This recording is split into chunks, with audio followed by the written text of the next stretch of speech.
Hi everyone, this is your partner in business and personal growth, FCPA John Mudanyi. Happy to be connected to you again. Thank you for coming and for tuning in to my YouTube channel. I'm so delighted that you continue joining me and listening to some of the critical things that we are learning together. Today I want to talk about a subject of why strategies fail or why strategies don't work very well.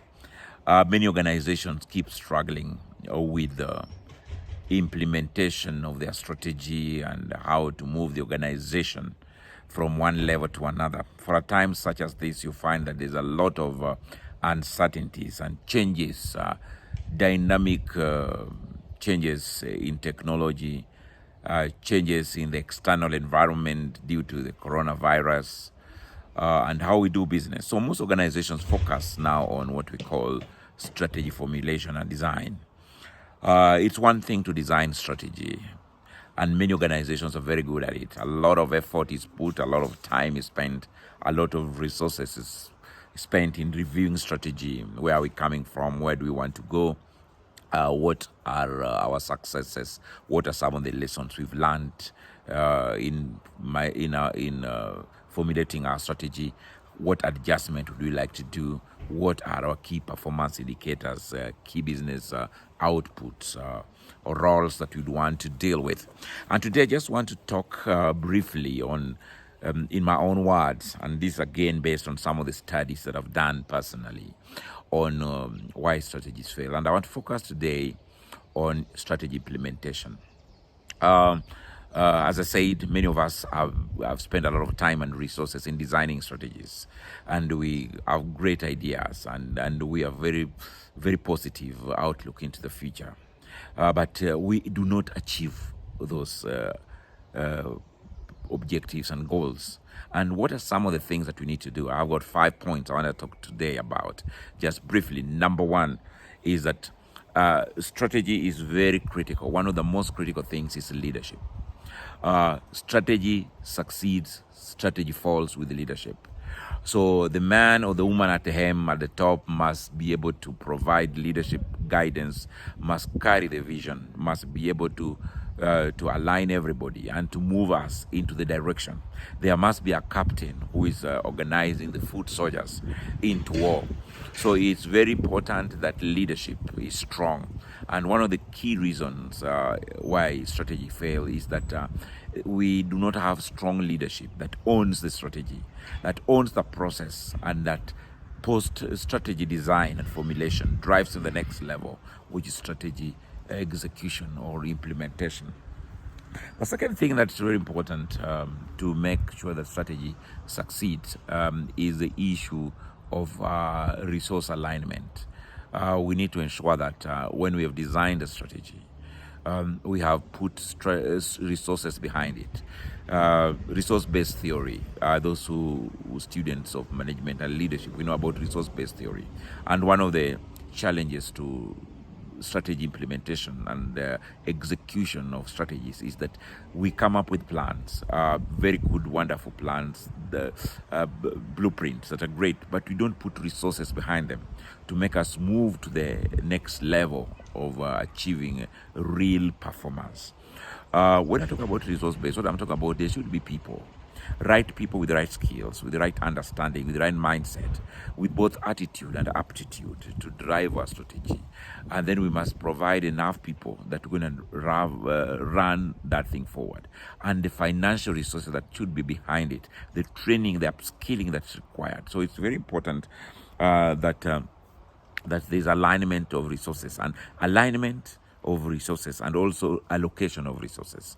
Because if you do a strategy, you don't allocate resources, you won't move forward. The third thing that's very important is the right structure, and again, the alignment of the organization structure that's aligned to the strategy that we're trying to drive. If, for example, we're moving into a regional business environment, do we have the right capacity? Do we have the right structure the domestic plus the regional, the oversight leadership that will be able to guide events into the new territories that we're moving into. If we are doing product differentiation, do we have the right strategy? Or business differentiation? If we're doing diversification into new regions, how are we going to do that? If we are bringing in new products, how are we going to manage it? Do we have the structure that supports our new venture in the business? So it's very important that organization structure is aligned to the business strategy. So you have the right people in the right boxes, seated with the right skills and the right attitude, and with the backup of resources and leadership coming from the top, so that we move on. But you find sometimes you have strategies that are well designed, strategies that can work very well, but there is no alignment in the organization. People continue doing the old thing. So it becomes more of something that's recorded and kept in the library and packed there. But there are no planning, coordination to support the new achievement, including timelines, including targets, including people, materials, and financial resources and equipment that's required. So it's important that there's alignment if you are going to achieve our strategy. Formulating strategy is very easy. You can go out for 3 days, have a consultant guide you, and you do right things and come up with a big book, 2020-2025 strategy. 2020-2024 strategy, but making it happen is, in my research which I did, I found that 52% of performance is explained by strategy implementation.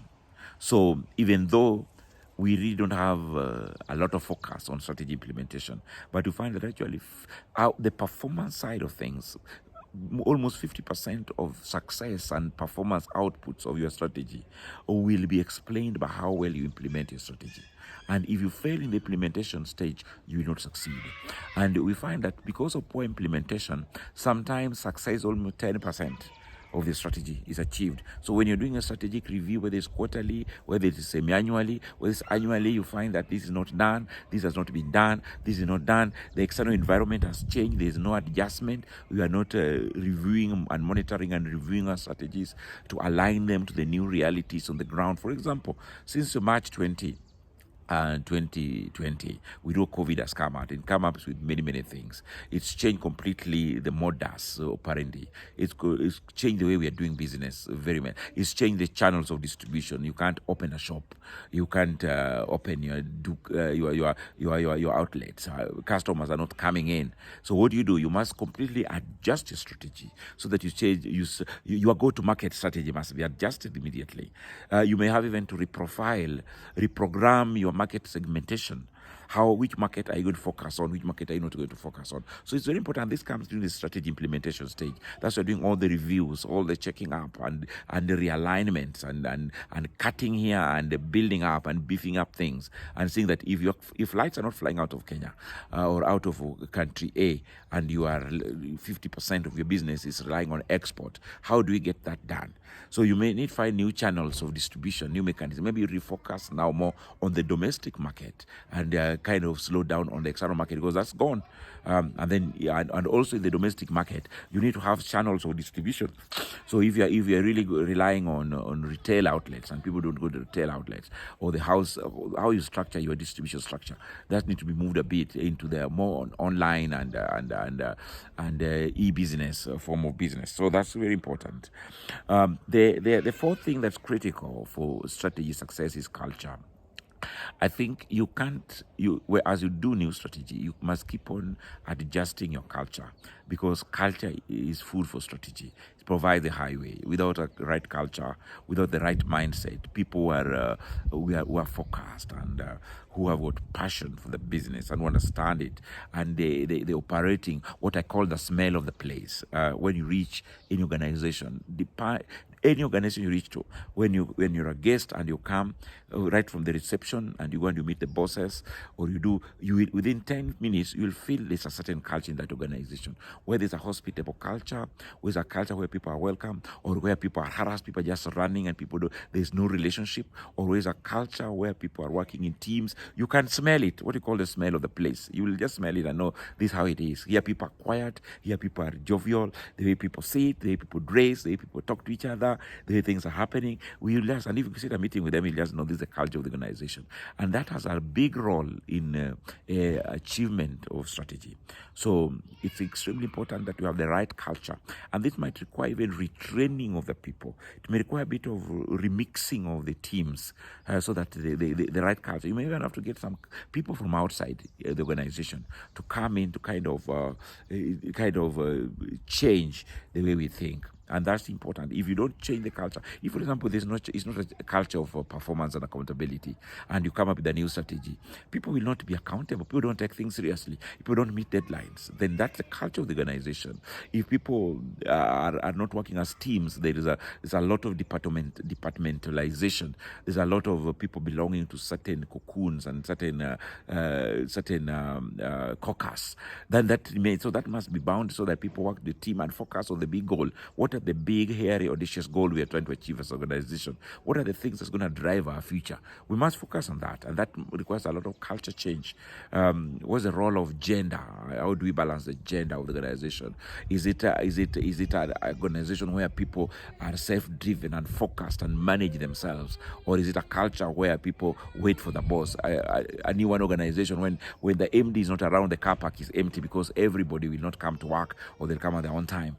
And right now in this environment where we are working from home, you now need people to self-manage themselves. People can manage themselves away from home. You're not supervising them. So there must be results managed by performance, management by objectives and deliverables. It should be focused on what people do, the outputs that they bring, and key performance indicators become very important. And of course, the next thing is what I'm calling, and this is the final thing I'm going to talk about today, responsibility and accountability.